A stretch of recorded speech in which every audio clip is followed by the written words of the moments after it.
Usted está escuchando Notimundo. Periodismo objetivo, responsable y equitativo. Tras la captura de Nicolás Maduro, la pregunta en el aire que queda sobre Venezuela es cómo se dará en adelante la transición. ¿Quedará Delcy Rodríguez? ¿Cuál es el mecanismo que deberá operar constitucionalmente? Es la pregunta. Esta es la entrevista de Fausto Yepes. Hoy con... Y hacemos contacto a esta hora con el doctor José Chalco, abogado constitucionalista, para hablar sobre parte de lo que será el futuro de Venezuela. Delcy Rodríguez asume el poder en Venezuela. Este es el camino constitucional. ¿Cuánto tiempo podrá o deberá estar Rodríguez al frente del gobierno venezolano para hablar ya de una transición, que es un poco la pregunta que nos hacemos todos en estas pocas horas tras la captura de Nicolás Maduro?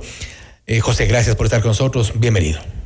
Fausto, buenas noches a usted, a María del Carmen y a quienes nos escuchan. Gracias nuevamente. ¿Cuál debería ser la transición constitucional en Venezuela? Se ha dicho que Delcy Rodríguez debería llamar o convocar a elecciones prácticamente de inmediato. Hay quienes sostienen que deberá completar lo que equivale al mandato para el que supuestamente fueron electos. Y hay también quienes dicen que deberá asumir Edmundo González. ¿Cuál es el camino? Con mucha claridad. En la rueda de prensa o conferencia internacional de prensa que el presidente de Estados Unidos dio al mundo, señaló que hay una vicepresidenta y que los cauces del ordenamiento jurídico interno de Venezuela son los que deben operar. Yo creo que esta es la primera premisa. Es decir, hubo, si usted quiere, una redirección hacia que florezca o se ponga en vigencia el ordenamiento jurídico venezolano para este fin. Y la Constitución venezolana, aprobada en 1999, que tiene una enmienda del año 2009, expresamente señala que en caso de ausencia temporal del Ejecutivo, del presidente, le corresponde a la vicepresidenta asumir el cargo hasta por 90 días. Prorrogables estos 90 días por otros 90 días, siempre y cuando la Asamblea Nacional así lo determine, siempre y cuando la Asamblea Nacional así lo acepte, una prórroga de 90 días, o caso contrario, la Asamblea podría declarar que existe un abandono del cargo si es que ésta no consiente esa prórroga de 90 días. Yo creo que esto es importante mirarlo. Ahora bien, en Venezuela, apreciado Fausto, existió una decisión de interpretación obligatoria del Tribunal Supremo de Justicia en su Sala Constitucional venezolana. ¿Y qué es lo que dijo la Sala Constitucional venezolana? Que oficiosamente realizó lo que ellos denominaron una interpretación cautelar y preventiva. Esta interpretación cautelar y preventiva hizo que los jueces de la Sala Constitucional no digan si hay un abandono del cargo, no diga si es una ausencia temporal o una ausencia absoluta, que dice la Constitución. El tribunal se limitó a señalar que en este momento ordena, con esa palabra textual, ordena que la vicepresidenta asuma temporalmente de manera encargada la presidencia de la República. Ese es el estatus constitucional en el que se encuentra, Fausto. Ese es el momento en el que se encuentra. Y claro, usted tiene aquí un reto bien importante, que es el hecho de que la Asamblea Nacional difícilmente, una asamblea de mayoría chavista, difícilmente va a decir aquí hay una ausencia absoluta, pero difícilmente entonces dará paso a una sucesión distinta. Pero ¿qué garantías o qué nos garantiza que esta etapa de transición no derive más adelante en un vacío de poder, tomando en cuenta que estamos, y en cuanto a la parte política del régimen como tal, no ha cambiado nada? El chavismo sigue, las fuerzas leales del chavismo siguen al mando de Venezuela. Mire, Fausto, puede ser una estrategia necesaria en este momento, creo yo, el pensar en que quienes ostentan el poder sean quienes mantienen esta transición, el poder. Porque podría ser interesante, y yo creo que ese es el punto de partida, la liberación de los presos políticos. cuando hablamos de presos políticos, hablamos de opositores legítimos que no han podido ejercer actos democráticos de expresión, que no han podido ejercer posiciones políticas en libertad y que se han fraguado, se han montado procesos judiciales en contra de estos y hoy están detenidos o privados de su libertad y muchos incluso desaparecidos. Entonces yo creo que es idóneo el pensar en una transición con el mismo chavismo en este primer momento a fin de lograr ciertos objetivos mínimos. Ojo, estoy hablando desde la visión de una transición a la democracia. Si es que hay otros intereses de una transición a otras economías o intenciones económicas, esto es distinto. Pero como gente demócrata, como usted, Fausto, analizando desde una transición a la democracia, podría ser interesante mantener al régimen chavista para lograr ciertas acciones inmediatas, como es la liberación de los presos políticos. Pero déjeme decirle lo que yo creo constitucionalmente que debería ser el camino idóneo a tomar. La Constitución de Venezuela, lo que no tiene nuestra Constitución, expresamente dice en el artículo 138 y 25, esto es importantísimo, que todos los actos de un poder usurpador, fraude electoral, todos los actos de un poder que ha llegado al cargo violando la Constitución, fraude electoral y dictadura, son ineficaces y nulos. Ahí hay un camino expedito para no estar pensando en si hay o no hay ausencia temporal o absoluta. Ahí hay un camino expedito para decir el gobierno de Maduro con su régimen chavista es un gobierno nulo, porque hubo fraude y estuvieron además en la mitad actos violatorios de la Constitución y la ley. Pero si bien... Y eso, solo termino la idea, Fausto. Sí. Eso habilitaría a una legitimación democrática de otro gobierno, vía elecciones o vía un árbitro que determine si en el fraude electoral del año pasado hubo otro triunfador. Pero esto podría ser un momento segundo, creo yo. Pero no deberíamos perdernos en normas de a quién le corresponde subrogar. Yo creo que debemos ir al fondo del asunto. Los actos de un dictador o los actos de quien ha usurpado el poder son nulos. Y lo dice la Constitución venezolana. Pero ahí estamos refiriéndonos a los actos también que involucran a Delcy Rodríguez, tomando en cuenta que es parte del mismo régimen, parte de la misma administración, del mismo equipo, incluso si es que queremos verlo desde ese punto. Y hay una pregunta adicional: ¿cuál es el riesgo de que en este proceso de transición quizá el chavismo intente reorganizarse para retomar el poder? ¿Hay el riesgo o la presencia, esta llamémosla así, entre comillas, vigilancia de Estados Unidos impediría ese camino? La historia muestra que la vigilancia de Estados Unidos no siempre precisamente ha logrado un éxito contundente. Hay que tener tino y hay que tener pinzas. Yo creo, vuelvo a decirlo, le he dicho el status quo de las cosas, cómo están las cosas en este momento jurídicamente y cómo ha asumido el Tribunal Supremo de Justicia. Ese es el momento uno. Mi propuesta es distinta. Yo creo que mi propuesta camina precisamente hacia la declaratoria de nulidad de esos actos y que aquello habilite un nuevo gobierno legítimo, sea de Edmundo González o sea una nueva elección. Apreciado Fausto, este no es un momento sencillo.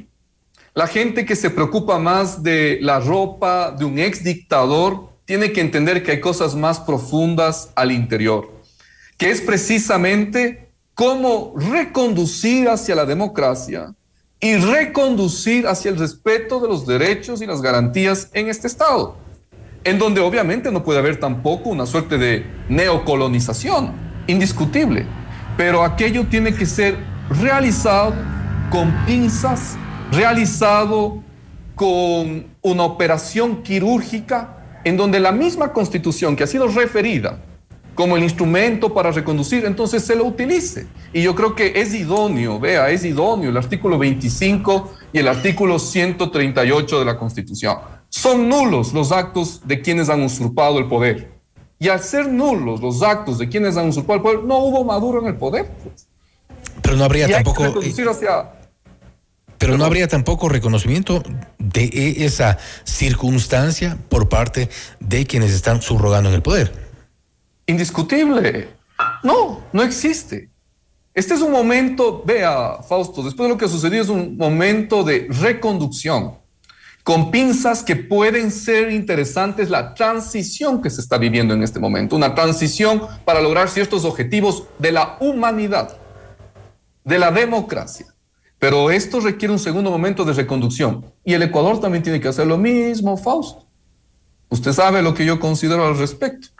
Quizás sea el momento para que en el poder político del Ecuador también se desmarquen, se reorganicen de aquellos cuadros chavistas muy cercanos. Puede ser un momento idóneo para poder también reconducir la política sensata y seria del Ecuador.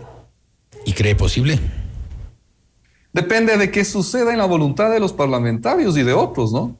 Yo creo que será posible en tanto y en cuanto la estatura sea más alta, en donde la patria sea más importante que Pero los hoy no intereses vimos del eso. grupo. Hoy no vimos eso. Lamentablemente, el enjuiciamiento político es lo que se tiene que activar. Y ojo, Fausto, el enjuiciamiento político no es decir usted está sentenciado. Dejen de engañar al país. El enjuiciamiento político es eso, un procedimiento, pues, para que vengan a presentar la prueba de cargo y de descargo. Pero bueno, hemos visto ya un termómetro, a pesar de que nos desviamos un poco del tema, pero hemos visto ya un termómetro hoy día. Yo creo que no es desviarse del tema, Fausto, porque esto interesa al país y interesa a la humanidad. Si no queremos dictadura, si no queremos narcoterrorismo, si no queremos narcotráfico, si queremos movernos por un sendero ético, hay que aprender entonces de los países vecinos y hay que aprender de los errores. Yo creo que el enjuiciamiento político es una tarea patria, no de blandengues, sino de gente seria. ¿Para qué? Para que se justifique lo que haya que justificar o se sancione lo que haya que sancionar. Pero eso es lo que hay que abrir si es que el Ecuador es lo que interesa. Aprender o escarmentar, si fuera del caso. Para ir cerrando, ¿cuál es su lectura de esta suerte de llamado que hace Delcy Rodríguez al gobierno del presidente Trump en el sentido de apoyar esta transición? Hay muchas interpretaciones en el sentido de que Rodríguez habría de una u otra forma entregado a Maduro para lograr esta transición, y será que quien de una u otra forma salve su situación, que podría o pudo haberse empeorado en otras condiciones. Indiscutiblemente que hay una intervención de un Estado distinto a Venezuela. Eso es innegable. En el derecho internacional hay que analizar primero que Estados Unidos no es pues precisamente el país que mayores tratados internacionales ha suscrito y ratificado. Y cuando ratifica lo hace con enormes reservas. ¿Qué significa eso? En algunos casos interpretaciones o en otros casos cláusulas a las cuales no se adhiere. Y eso hay que leerlo así. Para Estados Unidos el único derecho que existe es el derecho de ellos. Así de simple. Esto se sabe en historia del derecho, ¿no? Entonces, aquí hay que entender que hay una presión política, social y fáctica. Una presión fáctica. Si esa presión fáctica permite reconducir a la democracia y al respeto a los derechos, yo creo, vea Fausto, que hay que seguir en esa sendera, que hay que seguir en ese camino, que hay que seguir por esa vía. Indiscutiblemente, atentos y precavidos de todo lo que sucede. Pero los que critican la dictadura solo critican cuando no les conviene. Las dictaduras se critican siempre. Y los actos delincuenciales igual. Yo creo que para los críticos todo es dictadura, menos las dictaduras, y eso no hay que olvidar. Difícil prever, pero ¿cuánto tiempo cree usted tomará esta transición en Venezuela? 2, 3 meses han dicho el mínimo para que pensar ya en un rumbo, si no totalmente distinto, al menos un poco interesado, para decirlo así. Yo creo que su pregunta tiene 2 elementos fundamentales. El primero, ¿cuándo podemos la humanidad mirar cierta estabilidad, cierta visión de lo que puede suceder? Y el segundo elemento, ¿cuándo termina de suceder estos hechos? Vea, yo creo que en un promedio de 2 a 3 meses la humanidad podemos entender cómo se asientan las piezas, qué mismo está sucediendo. cómo empieza a escalar el conflicto interno, porque eso además genera un conflicto interno en Venezuela, o cómo empieza a estabilizarse. Yo creo que esa será la fase 1, el elemento 1. Y el elemento 2, para quienes amamos la democracia y a quienes amamos el Estado de Derecho y quienes amamos el respeto al ordenamiento jurídico y a los derechos de la gente, yo creo que aquello tomará un tiempo mayor. Yo creo que vamos a un proceso de inestabilidad propio de una transición que no se verá antes de 8, 10, un año, 8, 10 meses, quiero decir, 12 meses, un año. No se verá ningún resultado ya claro y efectivo. Pero sí en 2, 3 meses yo creo que se asentarán los hechos, se asentará ya la mirada y los objetivos país desde este nuevo desorden mundial, apreciado Fausto, ¿no? Esto no es muy común verlo. Yo creo que no hay un orden mundial que algunos analizan. Yo creo que es un desorden mundial. Hay nuevos elementos, nuevas facetas que están sucediendo y también la intervención, pues, del gobierno extranjero, del gobierno que interviene. A veces se encasilla en delito, otras veces va por el tema de la dictadura y el gobierno de facto. Sería mucho mejor un guión más claro, un guión muy establecido de qué es lo que están enfrentando y desde ahí moverse. Porque cuando se abre una arista de un abanico muy amplio, precisamente permite indebidas interpretaciones. Pero con la Constitución de Venezuela hay que declarar como gobierno usurpador, un gobierno que ha violado la Constitución, un poder público usurpador, y con eso se declara nulo todo lo hecho desde el 2024. Yo creo que ese es el camino. Y se legitima un nuevo gobierno o se convocan nuevas elecciones en un país que debe reconducirse democráticamente por él mismo. Eso es la soberanía, la autodeterminación. Y sobre lo cual faltan todavía algunas de las certezas necesarias, principalmente para los ciudadanos. José, nuevamente, gracias por su tiempo y gracias por haber estado con nosotros. Fausto, para mí es un honor conversar con usted, uno de los periodistas más preclaros que tiene el Ecuador. Gracias por sus palabras, José. Un buen año también, un feliz 2026. Ha sido el doctor José Chalco, abogado constitucionalista, hablando sobre Delcy Rodríguez, asume el poder en Venezuela. ¿Cuál es la situación respecto de la Constitución venezolana en ese periodo de transición? Hay algunas preguntas que todavía quedan en el aire respecto de lo que podrá pasar en Venezuela. Se habla de 2, 3 meses para tener al menos una cierta claridad sobre el rumbo que tome este país. Esto es Notimundo Estelar, siempre bien informados. Usted está escuchando Notimundo.